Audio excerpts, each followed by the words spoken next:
kajak nugi mantongo tei bwskango tei kaisa gari tongo bagui nugi na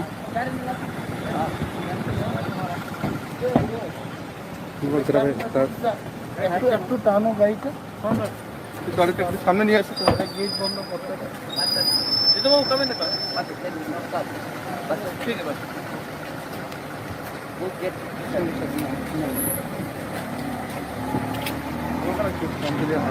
यहाँ से आना पड़ा नहीं आज हमारा मीटिंग हुआ था इलेक्शन कमीशन के साथ। एक गवर्नमेंट का ऑर्डर मैंने देखा है कि कोई भी जो एडीसी से बाहर है उसको भी हम काउंटिंग एजेंट के को बनाकर ये 10 तारीख को जो हमारा काउंटिंग होगा उसको हम काउंटिंग एजेंट बना सकते हैं। जो टीटी एडीसी से बाहर है उनको भी हम लोग ला सकते हैं। ये ऑर्डर आया है गवर्नमेंट से। ये ऑर्डर मेरे सोच में इलीगल है और रॉन्ग है। तो मैंने इस विषय में आज इलेक्शन कमीशन से भी मीटिंग की और आज गवर्नर को बोलने आया हूँ, क्योंकि ये जो 6 शेड्यूल है ये टोटली अंडर द गवर्नर है।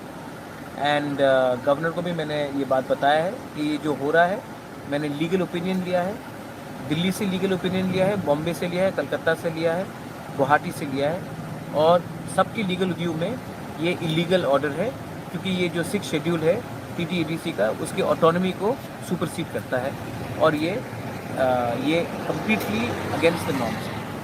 गवर्नर के साथ क्या बार हुआ था? हाँ, गवर्नर के साथ क्या बार हुआ? गवर्नर को मैंने यही बात किया है कि ये जो हो रहा है ये अनकॉन्स्टिट्यूशनल है। टीटीएडीसी के जो ऑटोनॉमी बनाया गया है उसके खिलाफ है and this is completely unconstitutional. कि बाहर से टीटीएडीसी से बाहर से आदमी को लेकर आकर आप पोलिंग एजेंट्स कर रहे हैं, काउंटिंग एजेंट्स कर रहे हैं, ये कानून के खिलाफ है, कॉन्स्टिट्यूशन का वायलेशन है और हमारे अधिकार के खिलाफ है। फीडबैक क्या मिला वगैरह?